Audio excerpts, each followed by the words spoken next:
Hello friends, good evening to all of you. This is Alam. Now today I have taken some new technique that you are complaining that the visibility is not clear on the board. That's why I have taken some new technique. Already I have written the material on the board and only I will explain about that. यानी कि आप लोगों का बहुत सारा complain आ रहा था मेरे पास कि क्लियरिटी नहीं है, विजिबिलिटी जो है वो क्लियर नहीं हो पा रही है, बोर्ड पे क्या लिखा हुआ है समझ में नहीं आ रहा है। तो मैंने भी बाद में वीडियो देखा, having seen the video I realised that your complain is what right. आपकी जो शिकायत थी वो एकदम सही थी, एब्सोल्युटली इट वाज राइट। तो मैंने क्या किया कि जो मटेरियल मुझे आपको समझाना एक्सप्लेन करना है उसको मैंने पहले ही बोर्ड पे लिख दिया है ताकि विजिबिलिटी क्लियर रहे और स्पष्ट रूप से आप इसे देख सकते हैं। मैं हूं आपके लिए, मैं बहुत सारा स्टेप्स करूंगा, निम्न चीजें लेके आऊंगा because also I am learning right away. मैं भी सीख ही रहा हूँ, लर्निंग कर रहा हूँ कि यूट्यूब पे कैसे वीडियो ये सब डाला जाता है। So let's start the class without consuming lots of the time here, बिना कोई समय व्यतीत किए गवाए हुए चलिए हम लोग यहाँ पे क्लास को शुरू करते हैं। मैंने आप लोगों को अफर्मेटिव बता दिया था कि अफर्मेटिव सेंटेंस क्या होता है और उस पर आपको V1 और V5 का प्रयोग कहाँ कहाँ होता है ये भी बता दिया था।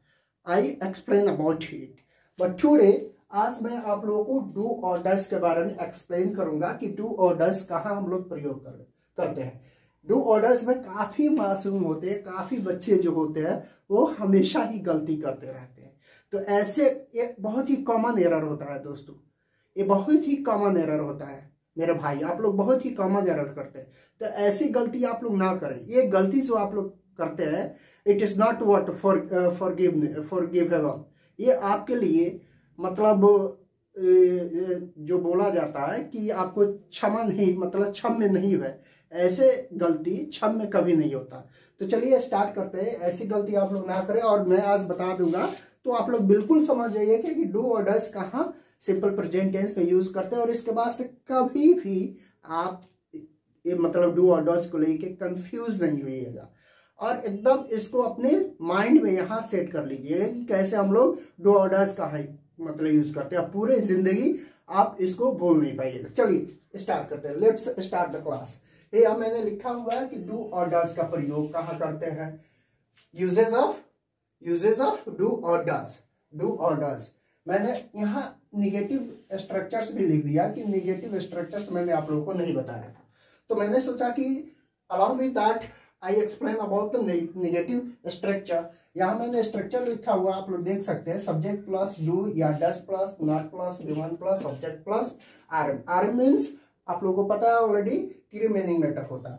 चलिए सबसे पहले हम लोग देखते हैं डू और डज प्रयोग कहाँ करते हैं। मैंने नोट पे यहाँ पे लिख रखा है कि डू का प्रयोग, do is always used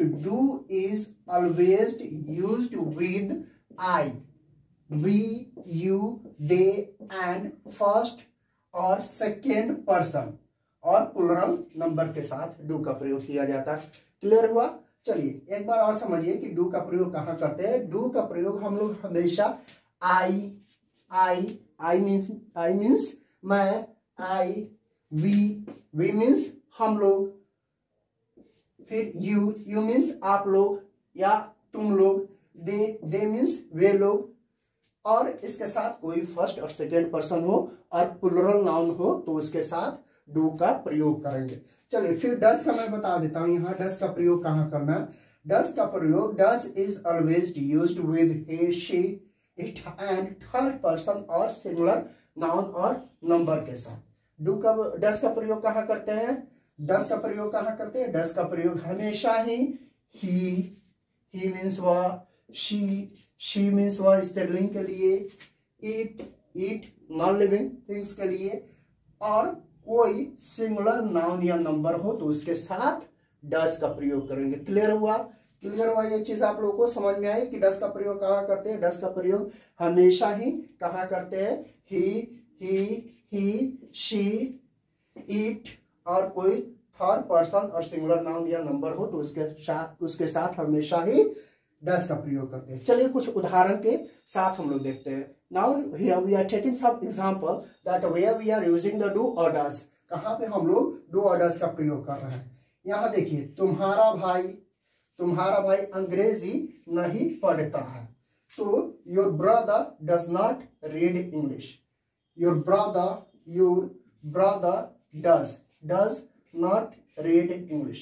does यहाँ देखिए, does क्या है, does यहाँ पे ये brother क्या है, your brother, ये थर्ड पर्सन और सिंगुलर नाउन हो गया, इसलिए यहाँ हमने क्या यूज किया है, does का प्रयोग किया है। और मैंने क्या बताया यहाँ पे कि थर्ड पर्सन और सिंगुलर नाउन या नंबर के साथ does का प्रयोग करते हैं, तो योर ब्रदर ये सिंगुलर नाउन हो गया, इसके साथ हमने does का प्रयोग किया। Let's next, now we are taking the next example here.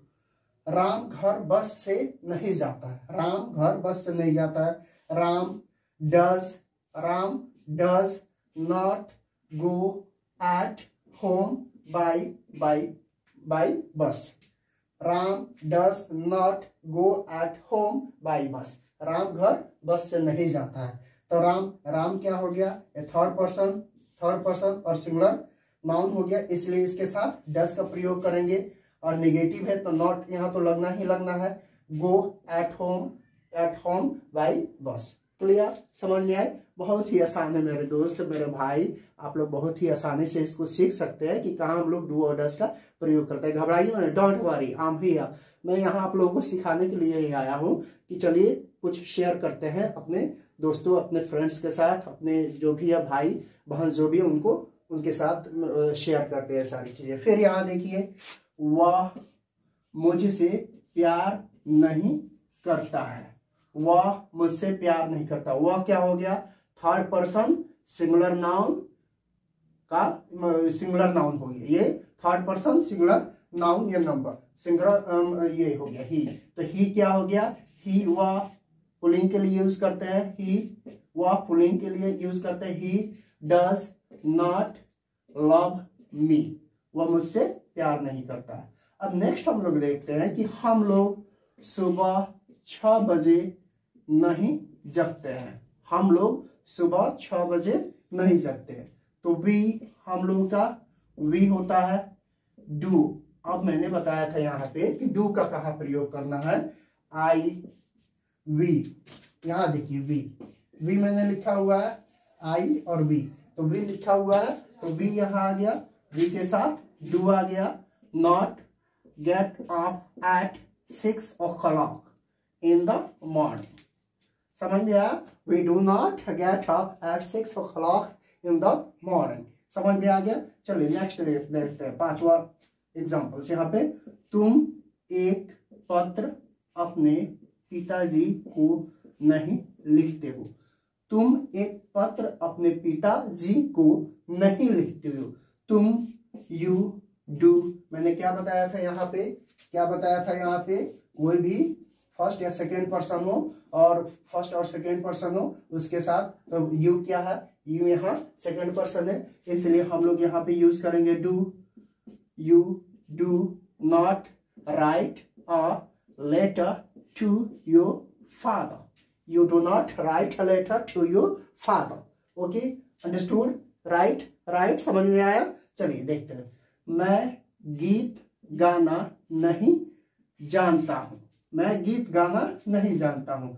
मैं आई मैंने बताया था, आई के साथ डू का प्रयोग होता है, तो आई डोंट मैंने नॉट को डू में मर्ज कर दिया, तो आई डोंट, शॉर्ट फॉर्म में इसे बोलते हैं don't। I don't know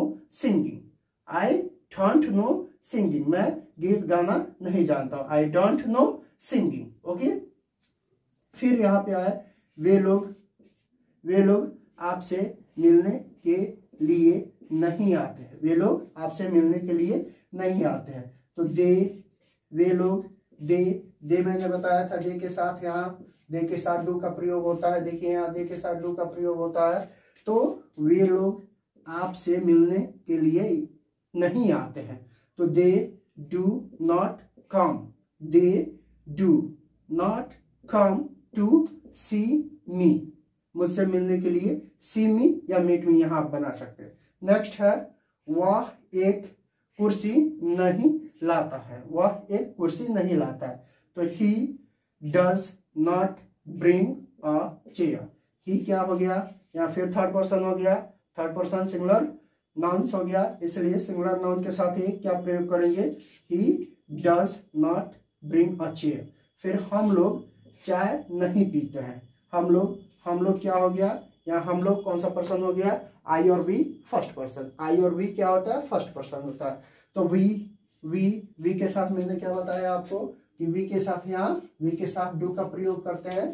तो we do not take tea, we do not take T.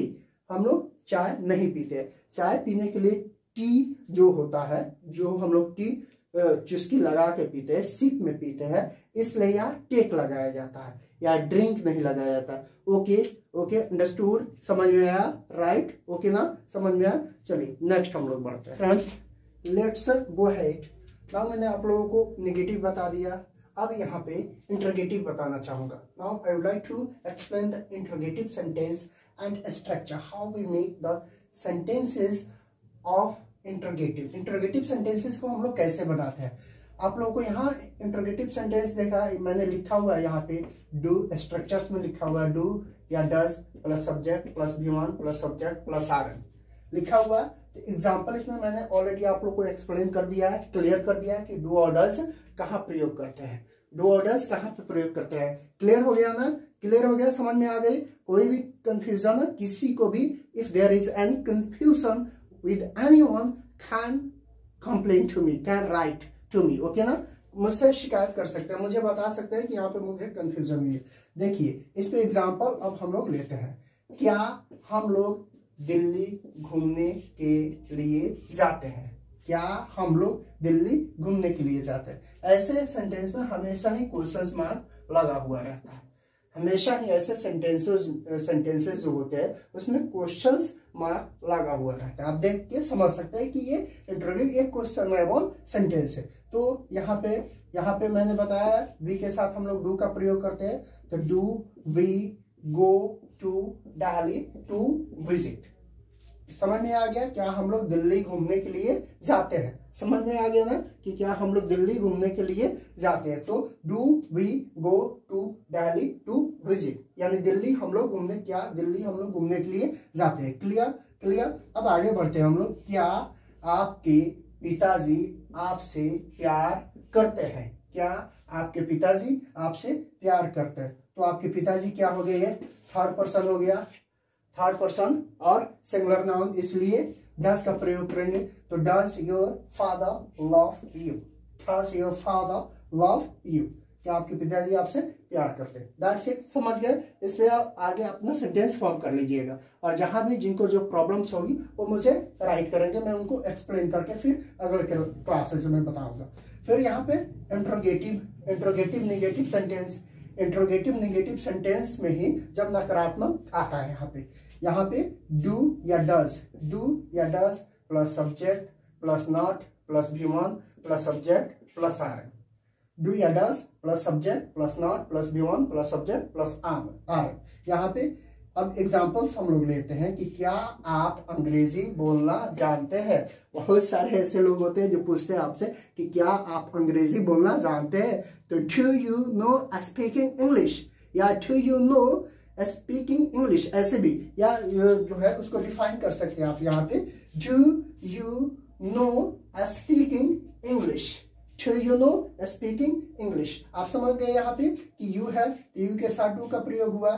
फिर नेक्स्ट हम लोग देखते हैं, क्या वे लोग विद्यालय में बच्चों को पढ़ाते हैं, क्या वे लोग विद्यालय में बच्चों को पढ़ाते हैं। तो वे लोग ये थर्ड पर्सन है, लेकिन ये प्लूरल नाउन है, इसलिए इसके साथ क्या प्रयोग करेंगे, डू का प्रयोग करेंगे। तो do they teach the children in the school, do they teach the children in the school. Clear, right, समझ में आ गई ना। जहां भी कोई कंफ्यूजन हो मुझे आप बताएं। फिर अब आते हैं यहाँ पे WH क्वेश्चंस अफर्मेटिव सेंटेंस।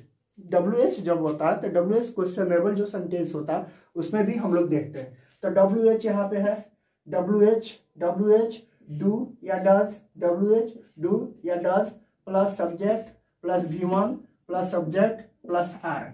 फिर अब WH का मीनिंग क्या हुआ, यहाँ आपको समझना होगा कि WH का मीनिंग क्या होता है। Don't worry, I am explaining it. यहाँ पे वेयर, WH का मतलब where, when, how, why, what, whom, whose, ये सारे होते हैं WH का मीनिंग।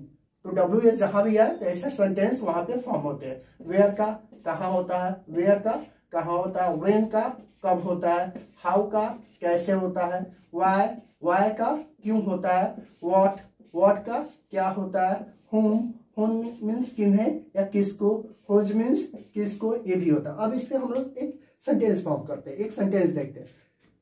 वह आपकी बात क्यों नहीं मानता है, वह आपकी बात क्यों नहीं मानता है। Why does he not consider your statement? Why does he not consider your statement? समझ में आया, वह आपकी बात क्यों नहीं मानता है। Why does he not consider your statement? या ऐसे भी बना सकते हैं आपको, Why does he not follow you? Why does he not follow you? ऐसे भी आप बोल सकते हैं। ओके, अब सेकेंड हम लोग देखते हैं कि हम लोग कहाँ शाम में खेलने के लिए जाते हैं।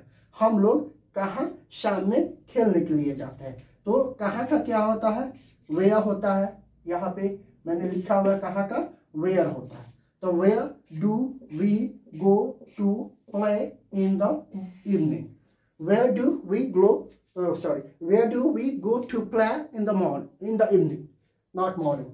Where do we go to play in the evening, हम लोग शाम में खेलने के लिए कहाँ जाते हैं। तो where do we go to play in the evening, that's it. Okay, आगे एक और स्ट्रक्चर्स बच रहा है, उसको मैं अभी एक्सप्लेन कर। फ्रेंड्स, ये लास्ट स्ट्रक्चर्स और सेंटेंसेस है स्ट्रक्चर्स के साथ जिसे मैं एक्सप्लेन कर रहा हूँ। इसके बाद से सिंपल प्रेजेंट टेंस आपका कंप्लीट हो जाएगा। यहाँ पे देख सकते हैं कि WH negative sentence, WH negative sentence, यहाँ पे WH के बारे में मैंने अभी एक्सप्लेन किया कि वेयर, व्हाई, हाउ, व्हेन, ये सारे के सारे आते हैं WH, डू या does plus subject plus not plus V1 plus subject plus RM। Okay, इसी को आप शॉर्ट में लिख सकते हैं WH प्लस डोंट। ये जो नॉट है डू के साथ मर्ज हो गया तो डोंट हो गया, डज के साथ जब नॉट मर्ज हो गया तो डजंट हो गया, ये शॉर्ट फॉर्म में हो गया।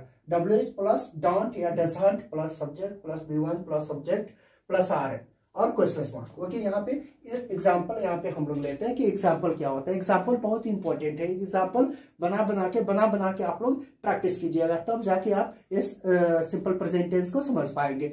अदरवाइज बहुत सारे एरर्स, बहुत सारे मिस्टेक्स और हमेशा ही आपके साथ कंफ्यूजन बना हुआ रहेगा। इस चीज को बार बार वीडियो को देखें और देखने के बाद आप इसको प्रैक्टिस करें। जितना practice makes a man perfect, कि प्रैक्टिस जो होता है, प्रैक्टिस से ही, अभ्यास से ही इंसान जो है धीरे धीरे अपने आप को परफेक्ट करते जाता है। यहाँ पे देखिए कि तुम्हारा भाई मुझसे बात क्यों नहीं करता है। तुम्हारा भाई मुझसे बात क्यों नहीं करता, अंडरस्टूड। तुम्हारा भाई मुझसे बात क्यों नहीं करता। तो why does your brother not talk to me, why does your brother not talk to me. समझ में आया कि तुम्हारा भाई मुझसे बात क्यों नहीं करता। तो why does your brother not talk to me, why does your brother not talk to me, तुम्हारा भाई मुझसे बात क्यों नहीं करता। नेक्स्ट हम लोग देखते हैं कि वह यहाँ अक्सर हम लोगों से झूठ क्यों नहीं बोलता है। वह यहाँ अक्सर हम लोगों से झूठ क्यों नहीं बोलता है। तो why doesn't he often tell a lie to us here, tell a lie to us here. यहाँ पे आ गया ना, यहाँ इसलिए why doesn't he often tell a lie to us here.